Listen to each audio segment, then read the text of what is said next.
Medina Medina Medina Medina Medina Medina Medina. मेरे आका सल्लल्लाहु अलैहि वसल्लम ने तो निकाह के ताल्लुक से एक जगह और ये इरशाद फरमाया कि तनाकहू तनासलू फइन्नी उबाही अला कसरतिकुम यौमल क़ियामा। निकाह करो नस्लें बढ़ाओ। तनाकहू व तनासलू, निकाह करो नस्लें बढ़ाओ। फ़इन्नी उबाही अला कसरतिकुम यौमल क़ियामा, क्योंकि क़यामत के दिन तुम्हारी कसरत पर, तुम्हारी ज़्यादती पर मैं फ़ख्र करूँगा। इसीलिए आज मैं एक वीडियो देख रहा था, यूपी की औरतों से पूछा जा रहा है कि ये बताया जाए 2 बच्चे सही या 4 बच्चे सही। आप 2 बच्चे पैदा कीजिएगा या 4 बच्चे पैदा कीजिएगा, 3 बच्चे पैदा कीजिएगा या 6 बच्चे पैदा कीजिएगा।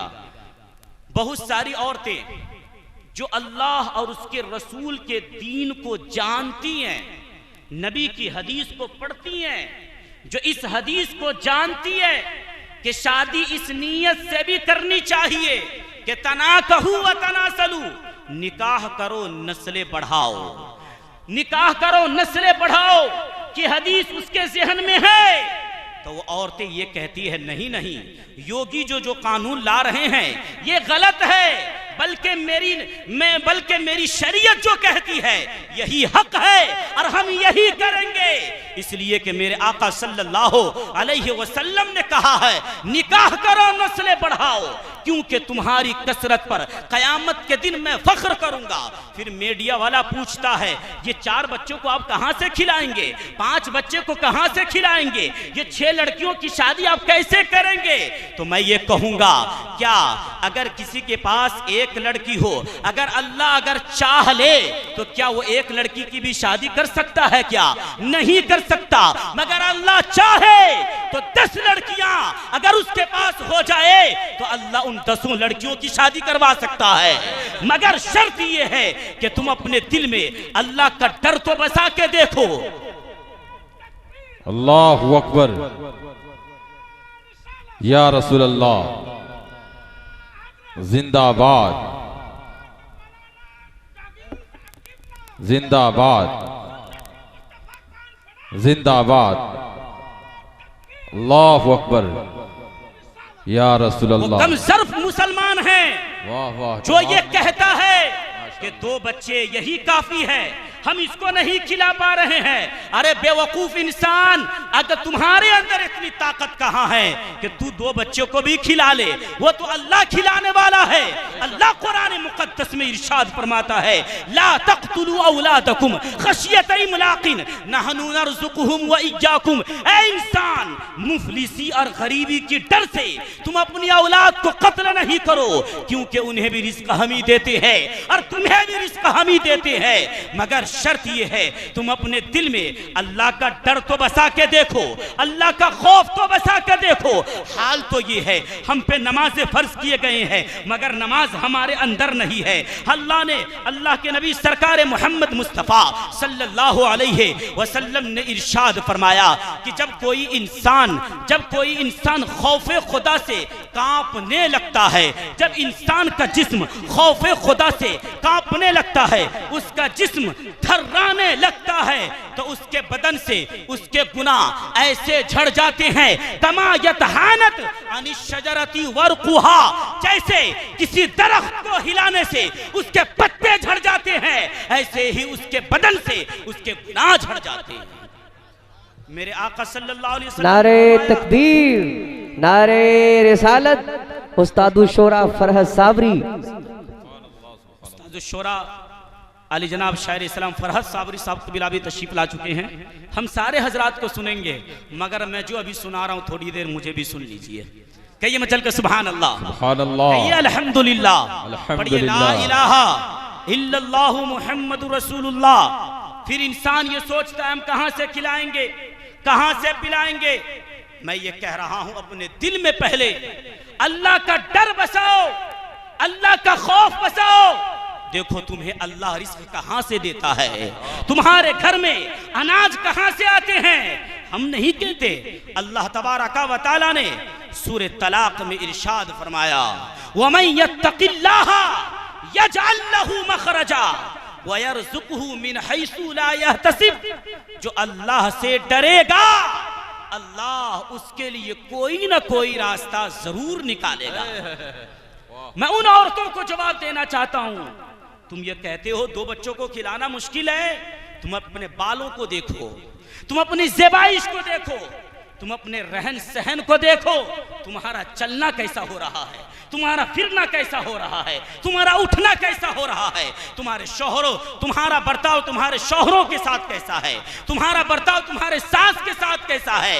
अगर गलत है तो यकीन जानो तुम्हारे पास पैसों का ढेर हो जाए, दौलत के अंबार लग जाए, अगर अल्लाह और उसका रसूल खुश नहीं है तो तुम उन 2 बच्चों से भी खुश नहीं रह सकती हो। मगर 10 बच्चे भी हो जाएं और अल्लाह और उसके रसूल खुश हैं तो यकीन जाने अल्लाह और उसके रसूल खुश हो गए तो इन 10 बच्चों को पालने में कोई दुश्वारी नहीं होगी। और आज की बात थोड़ी न है, हमारे बाप दादाओं की जिंदगी को देखे, उनके पास भी 6 लड़के रहे, 5 बेटियां भी रहीं, 10-10 बच्चे रहे, मगर रिस्क का मालिक मेरा परवरदिगार आलम है। मैं उन औरतों से कहना चाहता हूं, तुम नबी की हदीस को पढ़ो। और मैं उन भाइयों से भी गुजारिश करूंगा, आप शादी करने चले हैं, शादी सिर्फ दौलत को देखकर नहीं किया जाए, शादी उनके खूबसूरती को देखकर नहीं किया जाए, बल्कि नबी की हदीस को देखो, पढ़ो और उसके मुताबिक शादी करने की कोशिश करो। मेरे आका सल्लल्लाहु अलैहि वसल्लम ने इरशाद फरमाया, तू कहल मरातु लिअरबइन लिमालिहा वली हस्बिहा वली जमालिहा वली दीनिहा फज़फुर बिज़ातिद दीन। मेरे आका सल्लल्लाहु अलैहि वसल्लम ने फरमाया कि जिस लड़की से तुम शादी करने चले हो उसके अंदर 4 चीजें देखो, क्या उसके अंदर 4 चीजें हैं या नहीं। लिअरबइन लिमालिहा, उसके माल को देखो, वली हस्बिहा, उसके खानदान को देखो, वली जमालिहा, उसकी खूबसूरती को देखो, वली दीनिहा, उसकी दीनदारी को देखो, फज़फुर बिज़ातिद दीन, और तुम दीन वाली को ही इख्तियार करो। मगर हाल क्या है, हम लोग या आप कोई भी साहब अपने लड़के के लिए अगर लड़की देखने चले जाएं तो सबसे पहले उसके दौलत को देखते हैं, माल है या नहीं, दौलत है या नहीं, बिल्डिंग है या नहीं। जबकि एक साहब ने मुझसे कहा था, कारी साहब मेरे पास एक ही लड़का है, मुझको कोई जहेज वगैरह नहीं चाहिए। देखिएगा कि उनके कितने बेटे सऊदी में रहते हैं, कितने बेटे कहां रहते हैं। मतलब ये है मुझको पैसे की लालची नहीं है, मगर अगर 4 बेटे सऊदी होंगे ना, 5 बेटे कतर होंगे ना, तो 4 चक्के मांगने की जरूरत नहीं पड़ेगी, बगैर मांगे ही मिल जाएगा। मांगने की क्या जरूरत है। ऐसे लोगों को मैं ये जवाब देना चाहता हूं, कुछ लोग सिर्फ माल और दौलत के चक्कर में शादी करते हैं और कुछ दिनों के बाद फिर मौलवियों का चक्कर लगाते हैं, बाबाओं का चक्कर लगाते हैं। कारी साहब कोई तावीज दे दीजिए ना, मौलाना साहब कोई तावीज दे दीजिए ना, मेरी बहू मेरी इज्जत नहीं करती, मेरा बेटा मेरा इज्जत नहीं करता। अरे कैसे करेंगे, उसके बाल सही नहीं है, उसकी नजरें सही नहीं है, उनके शबो रोज सही नहीं है, सुबह करे फिल्म देखे, शाम करे फिल्म देखे, चले बालों को बिखेर कर चले। मैं पूछना चाहता हूं, अल्लाह के नबी सरकार मोहम्मद मुस्तफा सल्लल्लाहु अलैहि वसल्लम ने ये इरशाद फरमाया कि जब औरतें बेपर्दा चलती है तो शैतान उसे झांक झांक कर देखता है, उस औरतों को बुराई पे उभारता है, वो बुराइयां करती है, शैतान के बहकावे में। नारे तकबीर, नारे रिसालत, मसलक आला हजरत सुन्नत मुस्तफा कॉन्फ्रेंस सरजमीन रमनैका। नारे तकबीर, नारे रिसालत।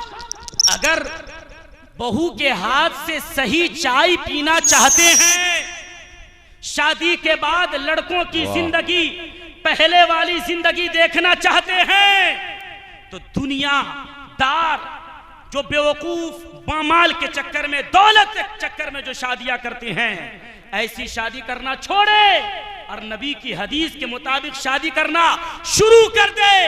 देखे अल्लाह के नबी सरकार मोहम्मद मुस्तफ़ा सल्लल्लाहु अलैहि वसल्लम ने जो ये इरशाद फरमाया कि जो औरतें बगैर मर्द के कहे हुए अगर उसका पैर दबाएंगी तो 10,000 साल पहले वो जन्नत में दाखिल हो जाए। 10,000 साल पहले वो जन्नत में दाखिल होंगी बगैर शौहर के कहे हुए वो पैर दबाएं। मगर ऐसी औरत कम मिलेंगी। मेरे आका ने फरमाया तू कहल मरअतु लिअरबईन, जिस लड़की से तुम शादी करो उसके अंदर 4 चीजें देखो। लिमालिहा, उसके माल को देखो। माल से मुराद सिर्फ ये जाहिरी माल नहीं है, बिल्डिंग नहीं है, दौलत नहीं है, बल्कि नबी की दूसरी हदीस ये कहती है कि ला तज़व्वजुन निसा लिहुस्निहिन्ना, ला तज़व्वजुन निसा लिहुस्निहिन्ना, कि औरतों से शादी तुम सिर्फ उसकी हुस्न की बुनियाद पे नहीं करो। फासा हुस्नुहुन्ना युर्दीहिन्ना, हो सकता है कहीं उनका हुस्न उन्हें तबाही में न डाल दे। और हकीकत है जिसके पास जितनी खूबसूरती है, जिसके पास जितनी खूबसूरती है वो उतनी ही बार ब्यूटी पार्लर का चक्कर लगाती है। रुखसार अच्छे हैं तब भी धागा लगवाती है, होठ हैं अच्छे तब भी लिपस्टिक लगवाती है। और मर्द भी वो कैसा मर्द है, तुम्हारी बीवी शुगर की चर्बी, जबकि लिपस्टिक के ताल्लुक से उलमा ने फरमाया कि ये शुगर की चर्बी से, खिंजीर की चर्बी से ये लिपस्टिक तैयार होते हैं, ये तुम्हारे लिए हराम है, तुम इन्हें इस्तेमाल ना करवाओ। मगर वो मर्द भी कैसा कमजर्फ मर्द है, बीवी लिपस्टिक लगाए तुम खुश हो जाओ। उनका हुस्न उन्हें तबाह बर्बाद कर देता है। बाद में अब ये कहते मेरी बीवी बिगड़ गई, तुम्हारी वजह से बिगड़ी है। हुस्न उसको मिल गया मगर तुमने ब्यूटी पार्लर में वो गई, बार बार तुमने भेजा, बार बार तुमने उससे लिपस्टिक लगवाया, बार बार तुमने वो कपड़े पहनवाया जिसके ताल्लुक से मेरे आका ने फरमाया कि वो कपड़े जिससे जिस्म की हयत बनावट नजर आए, वो कपड़े उन औरतों के लिए पहनना हराम है। मगर हमने क्या किया, मेरी बीवियां, मेरी औरतें चूड़ीदार पाजामा पहने, मेरी बेटियां चूड़ीदार पाजामा पहने, और बार बार हम उसे पहनाते हैं। फिर हम कहते हैं कि हम मुसलमान हैं, हम ईमान वाले हैं। हजरात मोहतरम, मेरे आका ने फरमाया कि ला तज़व्वजुहुन्ना लिअमवालिहिन्ना फअसा अमवालुहुन्ना। मेरा वक्त बहुत करीब आ रहा है, यानी तकरीर खत्म करने का, घबराए नहीं, कहिए मैं चल के सुभान अल्लाह, कहिए अल्हम्दुलिल्लाह। मेरे आका ने फरमाया कि ला तज़व्वजुहुन्ना लिअमवालिहिन्ना, औरतों से शादी तुम उसके माल की वजह से भी नहीं करो। फ़असा अमवालुहुन्ना अन तुतग़ियहुन्ना, कि हो सकता है, उम्मीद है कि उनका माल उन्हें सरकशी में मुब्तला न कर दे। देख लीजिए, जिसके पास 4 सूट हैं पड़े हुए, 10,000 के कपड़े ऑलरेडी हैं पड़े हुए, तब भी अपने शौहर से कहती है मेरी देवरानी 10,000 की कपड़ा पहनेगी तो मैं 1,000 कैसे पहनूंगी, नहीं पहन सकती, मुझे भी 10,000 का कपड़ा चाहिए।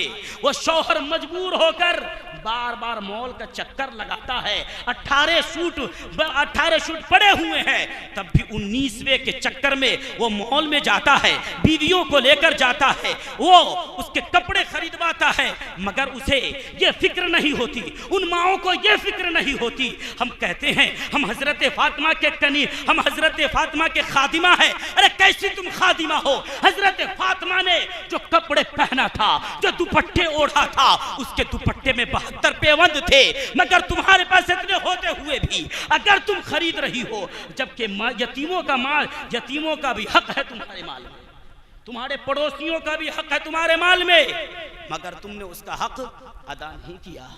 मेरे आका ने फरमाया लिमालिहा तुम कहल मरअतु लिअरबईन लिमालिहा, जिस औरत से तुम शादी करो उसके माल को देखो। तो माल से मुराद मैंने बता दिया, यहाँ पे जाहिरी बिल्डिंग दौलत नहीं है, बल्कि माल से मुराद यहाँ पे तकवा है, माल से मुराद यहाँ पे परहेजगारी है, माल से मुराद यहाँ पे कुरान की तिलावत है, कुरान की कारियां होनी चाहिए। अगर है तो यही सबसे बड़ी दौलत है। बेशक। मेरे आका सल्लल्लाहु अलैहि वसल्लम ने आगे इरशाद फरमाया, लिमालिहा वली हस्बिहा, उसके खानदान को देखो, उसका खानदान कैसा है। आज की मीडिया पर जो लड़कियां आ रही हैं, जो कह रही हैं योगी जी ने सही कानून लाया और सही ला रहे हैं, 2 बच्चे सही है, 4 बच्चे सही नहीं है, मैं उन औरतों को कहना चाह रहा हूं, तुम नबी की हदीस को नहीं जानती हो, हजरत फातिमा के कौल को नहीं पढ़ी हुई हो। इसलिए जरूरत इस चीज की है, अपने बच्चों को भी आलिम दीन बनाइए और अपनी बच्चियां को भी आलिमा बनाइए। बेशक। घर की हिफाजत चाहते हैं, बच्चों की हिफाजत चाहते हैं, ईमान की हिफाजत चाहते हैं, तो हमें मर्दों से ज्यादा अब औरतों को पढ़ाने की जरूरत है, बेशक। औरतों को आलिमा बनाने की जरूरत है। अगर उनको ये इल्म होता तो कभी ये नहीं कहती कि ये कानून सही है, इसलिए कि मेरे आका ने फरमाया कि तनाकहू व तनासलू, निकाह करो नस्लें बढ़ाओ, फइन्नी उबाही अला कसरतिकुम यौमल क़ियामा, क्योंकि क़यामत के दिन तुम्हारी कसरत पर, तुम्हारी ज्यादती पर मैं फख्र करूंगा।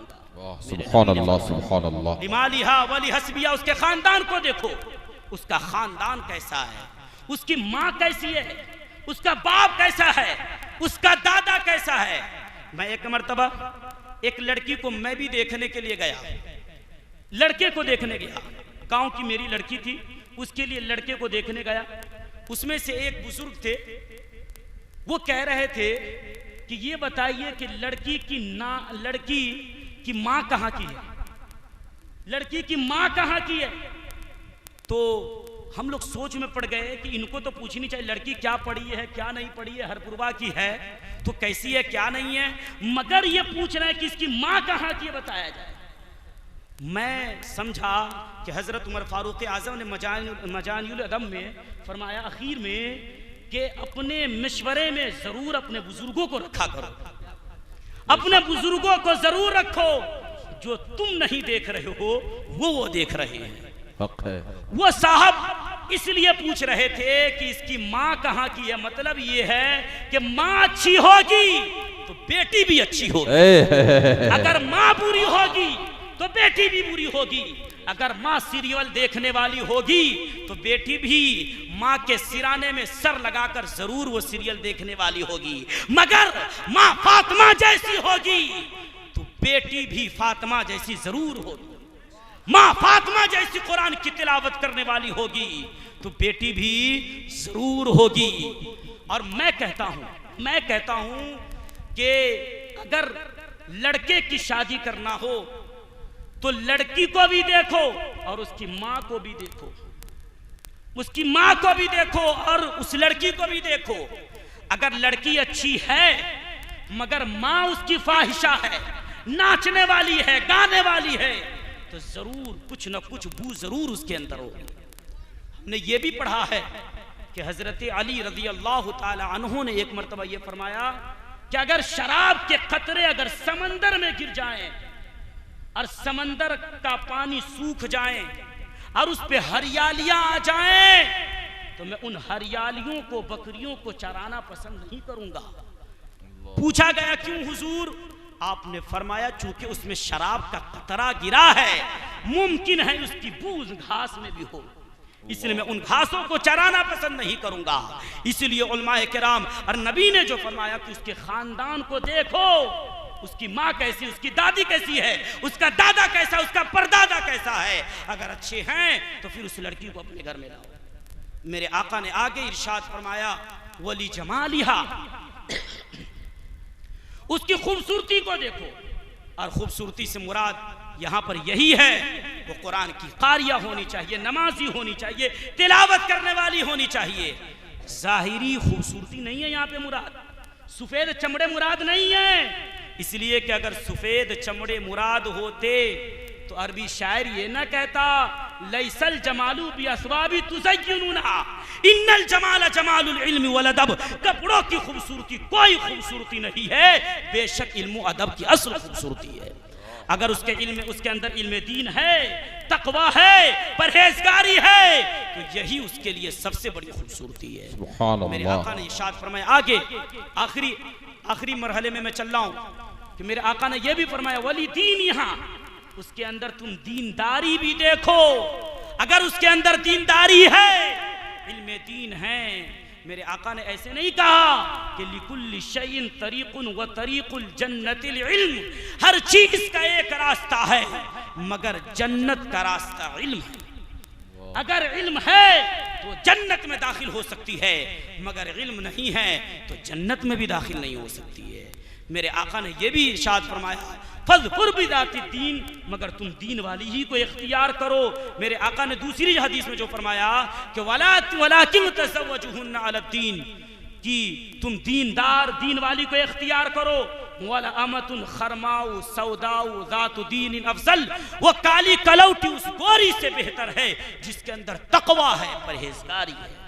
मुहतरम, इन हदीस से, इन बातों से ये बात समझ में आती है कि अगर हम अपने आप को, हम अपने घर को जन्नत बनाना चाहते हैं, जन्नत नुमा बनाना चाहते हैं, अपने घर में अपने घर को सजदागाह बनाना चाहते हैं, अपनी बेटियों की हमें हिफाजत करनी पड़ेगी, अपने बच्चों की हमें हिफाजत करनी पड़ेगी, वरना वो दिन दूर नहीं है, हम तबाह बर्बाद कर दिए जाएंगे अपने करतूतों की वजह से, अपने गलतकारी की वजह से। इसलिए अपने दिल में अल्लाह के डर को बसाइए, अल्लाह के खौफ को बसाइए। अल्लाह ने इरशाद फरमाया या अय्युहल्लज़ीना आमनुत्तकुल्लाह हक़्क़ तुक़ातिही वला तमूतुन्ना इल्ला व अंतुम मुस्लिमून। ऐ ईमान वालों, अल्लाह से डरो जैसा कि तुम्हें उससे डरने का हक है। ऐ ईमान वालों, अल्लाह से डरो जैसा कि तुम्हें डरने का हक है। वला तमूतुन्ना इल्ला व अंतुम मुस्लिमून, मत मरो मगर मुसलमान होकर। मुसलमान की शान ये नहीं है वो गाना बजाना करे, ऑर्केस्ट्रा करे, शादी खाना आबादी खाने के मौके पर वो फिल्मी बाजी करे। सुन्नत रसूल के मुताबिक शादी कीजिए, शादी को आम कीजिए। दुआ है अल्लाह तबारका व तआला इस शादी में खूब बरकतें अता फरमाए और अल्लाह तबारका व तआला नौशे ज़ौजैन के दरमियान खूब मोहब्बतें अता फरमाए। और आपसे मेरी नौशे बाबू से आखिरी गुजारिश ये है कि आप अपनी बीवी से भी खूब मोहब्बत कीजिएगा, मगर उससे कई ज्यादा अपने माँ से भी मोहब्बत कीजिएगा। आखिरी मैसेज यही है कि मैं ये नहीं कहता कि आप अपनी बीवी को नहीं खिलाइए। अपनी बीवी को अगर रसगुल्ला खिलाते हैं तो माँ की ममता, माँ का प्यार, माँ का लाड ये कहता है अपनी माँ को रसमाधुरी, रसमलाई खिलाइए। एक बार अगर बीवी को मोहब्बत की नजर से देखते हैं तो कई बार मोहब्बत से माँ को नजर से देखिए। शायर कहता है प्यारो ममता की हंसी मूरत है मेरी माँ, गुलशने इश्को वफा की निकहत है मेरी माँ। सारी बहारें खुद से मेरे घर में आ गई, लगता है ऐसा बाग के जन्नत है मेरी माँ। इन्हीं चंद जुमलों के साथ मैं अपनी तकरीर को ख़त्म करना चाहूँ। चूँकि वक्त बहुत कम था इसलिए बहुत सारी बातें मैं बयान न कर सका। हमारे बाद